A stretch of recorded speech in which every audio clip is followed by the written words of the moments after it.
Maintenant que l'on en sait un peu plus sur l'écriture du CSS, on va essayer de créer ensemble un projet. Donc, comme je l'ai dit dans mes précédentes vidéos, ce serait bien que vous ayez, avant cette vidéo, avoir suivi mon guide sur le HTML. Donc, pour ceux qui ont suivi ce guide sur le HTML, nous avons créé ensemble cette page web avec uniquement du HTML. Donc, on va refaire la même chose pour bien comprendre. On va refaire la même chose, mais cette fois-ci en utilisant du CSS. Donc, ceux qui n'ont pas encore vu le guide sur HTML, allez le voir. Ça va vous permettre de mieux comprendre. Donc, cette page a été créée 100% uniquement avec du HTML. Donc, on va reprendre la même chose, mais cette fois-ci avec du CSS.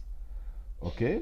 Donc, si je vais dans mon éditeur de code, donc, ça, c'est la page index. Voilà le code que j'ai. Donc, c'est un code normal, title, etc.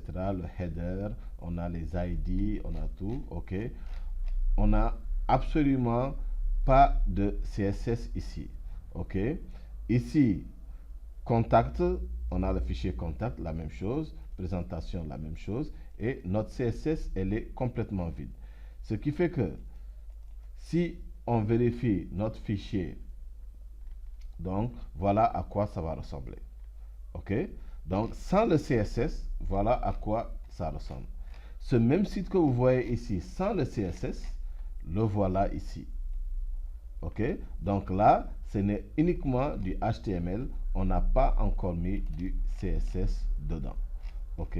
Donc, on va maintenant y ajouter du CSS pour pouvoir le rendre plus joli. OK. Donc, on va commencer, on va s'attaquer au header. Donc, on va commencer par l'entête. OK. Donc, vous voyez, là, on a notre image qui est là et on a le menu qui est en bas. L'image est censée être ici et le menu être ici. OK. Donc, on y va. On va dans le CSS.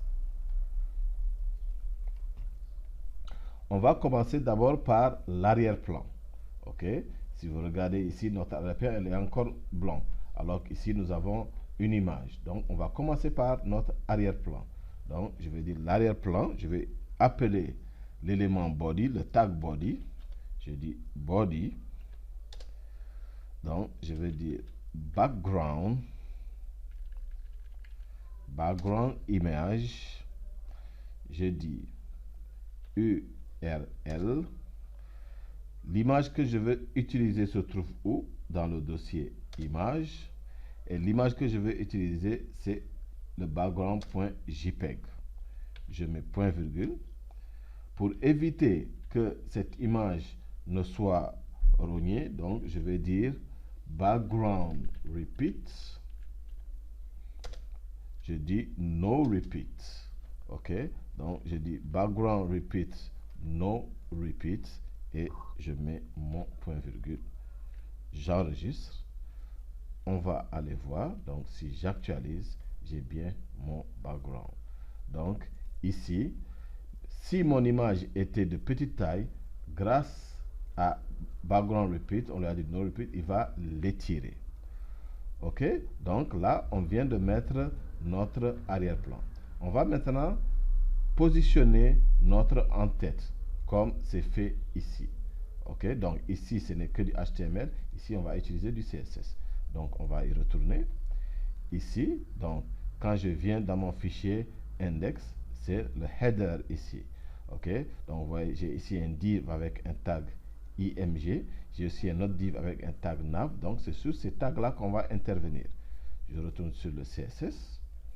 Donc, je vais dire header. Comme c'est un tag, je l'appelle directement. Je dis header. Donc, je vais d'abord le positionner. Je vais lui donner un margin de 20. OK? Donc, maintenant que j'ai positionné mon header, je vais positionner l'image qui est à l'intérieur du header. Donc, je dis img. je veux que cette image soit complètement en haut à gauche. Donc, je vais dire float left. OK?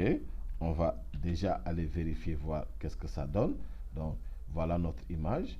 Si j'actualise, donc vous voyez que le header, ce truc qui était en bas, il est passé en haut et l'image est fixée. On va continuer. Donc, maintenant, ici, je viens d'intervenir sur ce IMG. OK? Maintenant, je vais chercher à travailler sur le ID IMG2 qui est ici. OK? Donc, là, je vais retourner dans le CSS. Je dis dièse IMG2. Donc, le IMG2, je veux qu'il prenne la propriété width de 80 px et un border radius de 20 px. J'enregistre. Donc, ça, c'est notre image. OK? Donc, quand on va aller dans notre CSS, on actualise. Vous voyez, notre image est devenue petite.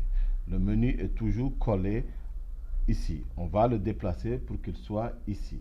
Donc, ici, le menu, c'est qui? Donc là, c'est le ID nav. Donc, c'est sur le ID nav qu'on va intervenir. Donc, on retourne dans le CSS. Ici, je vais appeler le ID nav. OK, donc, je vais lui attribuer ces paramètres. Je vais dire, OK, float right, qui n'a qu'à se positionner à droite. On va vérifier. Donc, vous voyez, il est là. Donc, maintenant, vous voyez qu'il est parti à droite. OK? Donc, on continue sur le ID nav cette fois-ci. Donc, maintenant, ici, c'est le div lui-même. OK? On va intervenir sur le div lui-même qui contient le ID nav. Donc, c'est le div lui-même. OK? Donc, là, je viens ici. Je dis nav.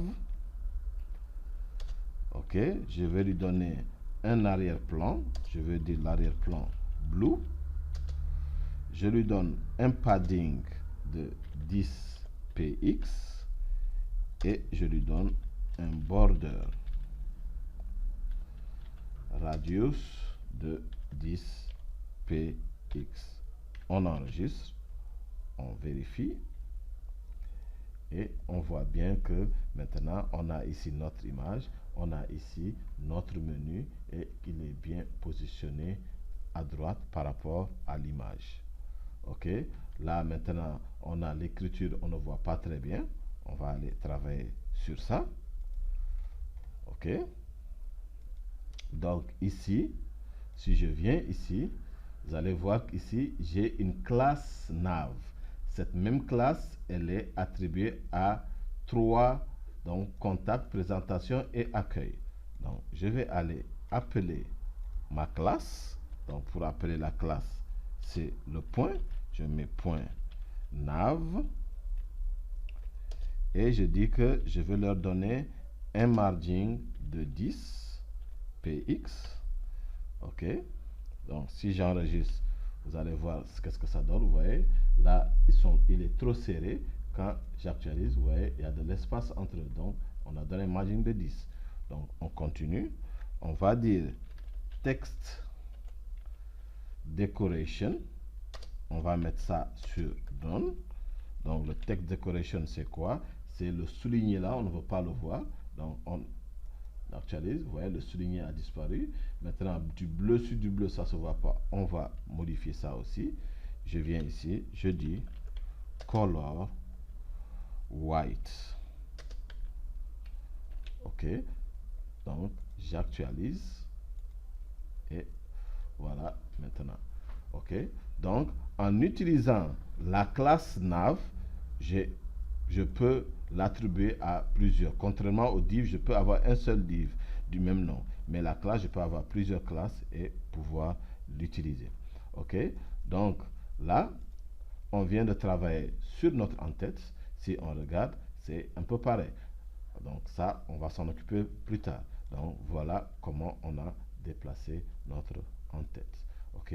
Donc ici, on l'a fait avec du CSS. Ici, on l'a fait dans du HTML. Bon, c'est du HTML, mais on a mis le code CSS intégré. Alors qu'ici, on va mettre le code CSS en externe. OK? Donc on se retrouve tout à l'heure pour la suite.